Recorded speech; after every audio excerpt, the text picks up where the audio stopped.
عزتمند مسلمانانو موږ هم دنیا کې دا غواړو چې الله پاک زموږ نه خوشحاله شي. دا خوشحالي موږ غواړو چې الله په څه راضي کېږي. لکه زبیدې یو واقعه کې لیکلي په طور د عبرت باندې. زبیده وفات شوه، چا خوب کې ولیده وی زبیدې وی الله تا سره څه معامله وکړه. زبیدې وی الله راته وی زبیدې تا څه شی راوړی دی؟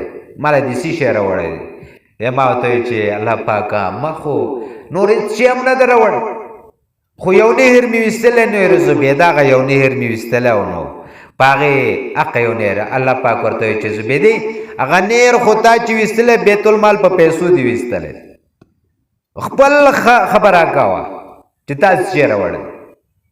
زبیدې وی ما هېڅ شی بل د هغې نه علاوه را سره هېڅ شی هم نشته رونو، موږ سره هېڅ شی هم نشته. که امونځ دی زموږ هغه په جومات کې په خبرو باندې هغه لاړ شي، جومات کې دنیوي خبرې وکړو امونځ برباد شي. دارنګې نور داسې کارونه یي هغې سره زموږ امونځ نیک عمل هغه بربادېږي رونو.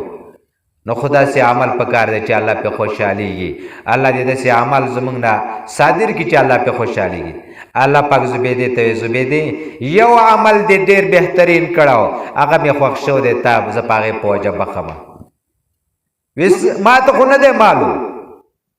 وی جومات نه اواز راغی الله اکبر الله اکبر. جومات نه اواز الله اکبر. ستا په سر باندې لوپټه پرته وه، سر نه دې لوپټه ښکته وه، جومات نه الله اکبر اواز راغی. زبیدې وی ته زه حیا د وجې نه زما د نوم د حیا د وجې نه لوپټه دې راواخېسته او په څادر دې واچوله، د هغې د وجې نه زبیدې ما ته وبخلې.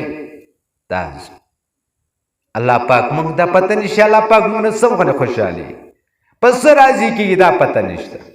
عزتمندو مسلمانانو داسې کول پکار دي. اوس الله په وو خبرو خوشحالي او وو خبرې کومې کومې دي چې الله پې خوشحالي او وو خبرې یوه خبره د قرآن کریم په تلاوت کولو سره الله پاک خوشحالېږي. دا د الله پاک کتاب دی او څومره غمونه پریشانۍ چې درته راشي او تا د الله دا کتاب داسې کوله وکړو که نه او تلاوت دې شروع وکړو چې شروع دې وکړو که نه نو الله پاک په دې وجه چې کوم خوشحالېږي داسې په هېڅ شي نه خوشحالېږي.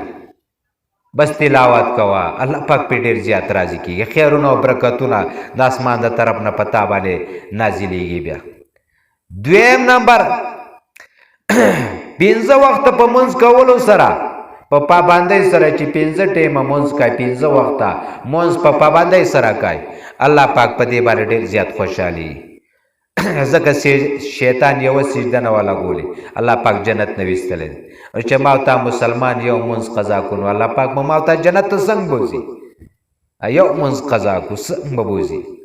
ورونو د مانځه پابندي کوئ هر ځای کې چې دې سره الله پاک خوشحالي تا باندې رحم سکون او اطمینان برانه نازلي.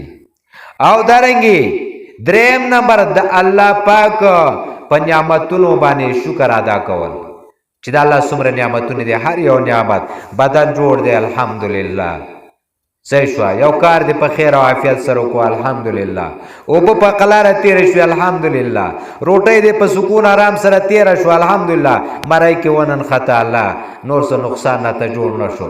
او تسماتې ته لاړې د هغې نه وروسته هم بیا د هغې خپله دعا ده ووایه. هر څه بس دا د الله یعنې په هر نعمت باندې د الله حمد ادا کول پکار. 4 نمبر د غریبانانو او محتاجو خلکو مدد کوو په دې سره الله پاک ډېر زیات خوشحالي. او 5 نمبر د ګناهونو معافي غوښتل چې د ګناهونو معافي به غواړي. او ځکه دا په کار هم دی چې ګناهګار خو موږ ټول یو که نه خو د هر ګناه نه به بخښنه غواړي چې الله ما ته بخښنه نصیب کړه الله ما ته بخښنه نصیب کړه.